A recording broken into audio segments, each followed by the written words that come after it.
Alright guys, I've gotten a lot of questions about how I'm mounting my GoPro, whether it be on my dog or on my RC cars, and what kind of mounts I've been using.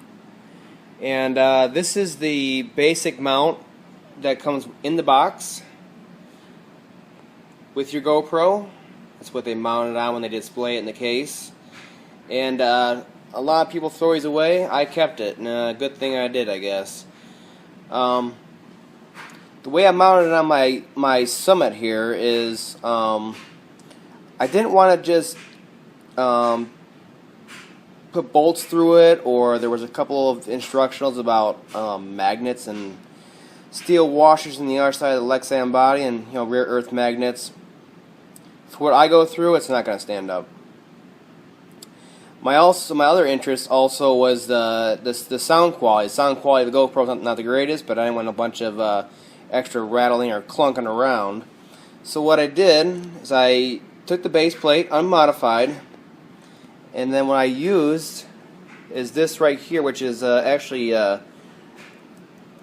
double-sided. It's like a thick, rubbery, double-sided adhesive tape for like decals, emblems, that kind of stuff on automotive cars, real cars.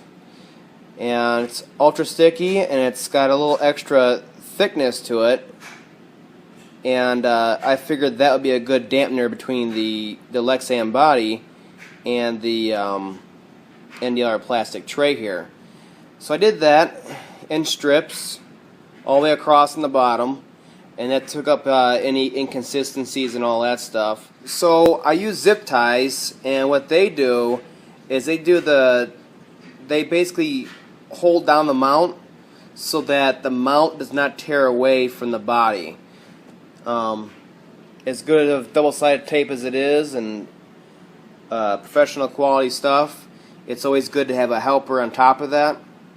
So I used the original two mounts, and then I drilled these two back here, and what I figured is that I'm having the strips holding it already. These are just helpers. If I'm really going to cinch it down, I'm going to be cinching it down right around the actual base where this GoPro mounts on here. So it's ultra rigid around it, not at the four corners necessarily, where the center can still go up and down a little bit, and all that noise gets picked up by that camera. So I wanted, real close to it to be protected. And it's very easy to get it on there still and snap into place. And then you can adjust it. And it's nice and flat. And where it's at on here is kind of gives you this look, where you get the tires and the hood in there.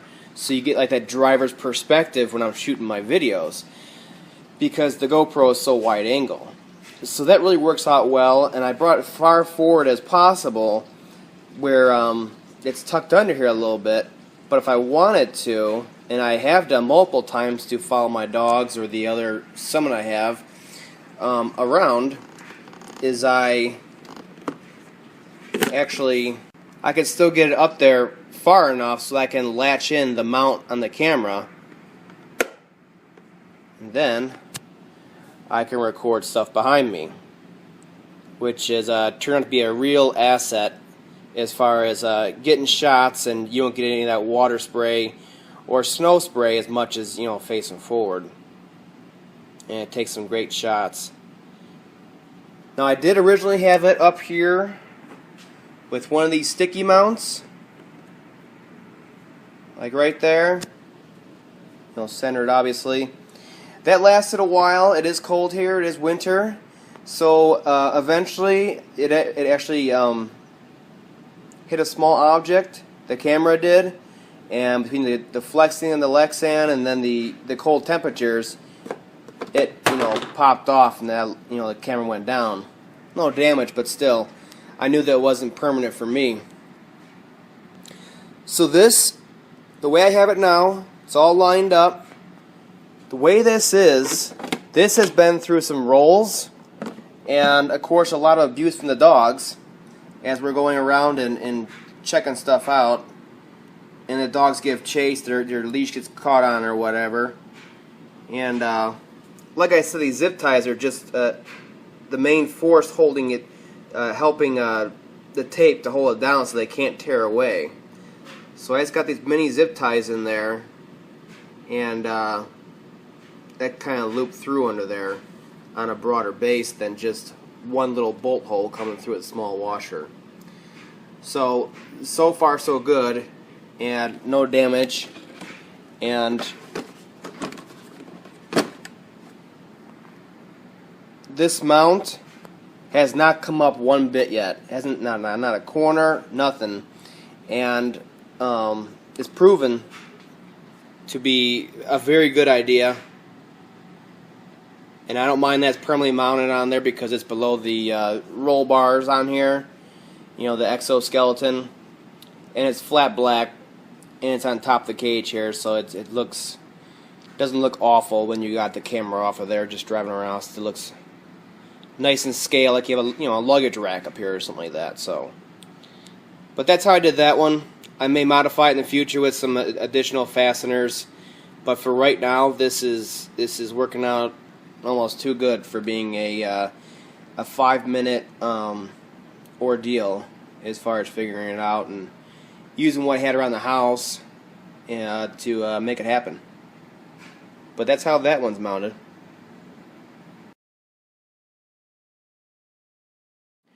Now the other mount I have is the what they call the floaty mount. Basically, get a couple different doors.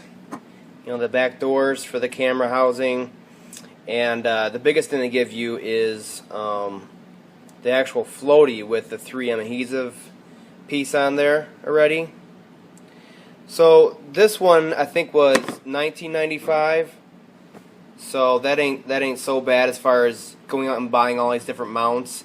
And what this one allows is what they use for the surfboards and all that stuff. I don't know how many people are gonna be actually using that, but if your kids wanted to have it for the jumping in the pool and stuff like that, they could definitely use this and not worry about going, losing it down into the lake or the by the beach there, or even have to dive way down in your pool to go get it, because it will hold the weight of the GoPro, and of course it's a bright orange like that so you can see it. And this one's only $19.95. I think it's worth it compared to the other mounts. I'm going to try to use this for now and hold the mount if you're going to do jumps into the pool or stuff like that, instead of using the wrist strap like others use, because that's about $50, I believe. So that's another option to use.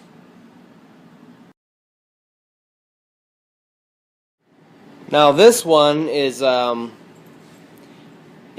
adult chest mount, and I got it strapped to my bigger dog right now.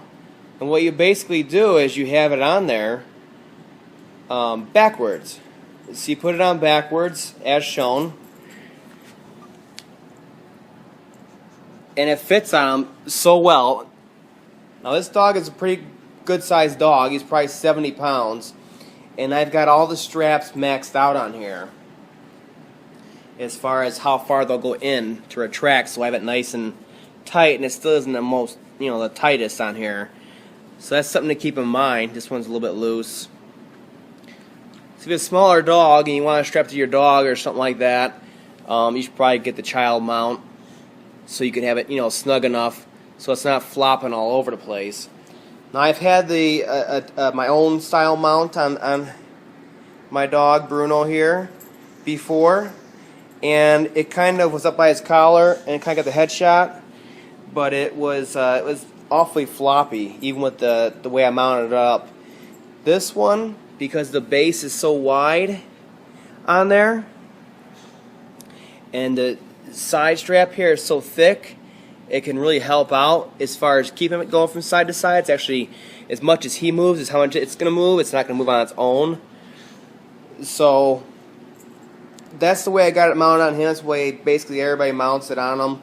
is they just take the adult chest strap and they put it on backwards, and it works out just perfect on there. And even with it like this, basically straight out and all this length and it's heading away, it's still, because of the GoPro wide angle, it will still get, you know, his perspective, and his head won't, you know, block it too much. So if you want to see how that looks, you can look at my other video. I'll put a link to it in the description, and maybe a pop-up right here, to show how it looks when he runs and moves around, how it's awfully stable. And then of course you can use it for yourself, for your, you know, as a chest mount, so that you can do hands-free hiking and stuff like that with while getting some great footage. So this one was definitely worth it on multiple occasions. I'm sure you can strap this thing to other stuff too. And it's got a nice wide base on here, so this one's definitely worth it also. What else you can do with this this chest mount is put it on the other way. It's like this, and you can see how it comes down him. And that'll mount underneath like that, and the camera will be upside down, but all you gotta do is use the GoPro app to reverse it, and it'll flip it upside down for you and record correctly.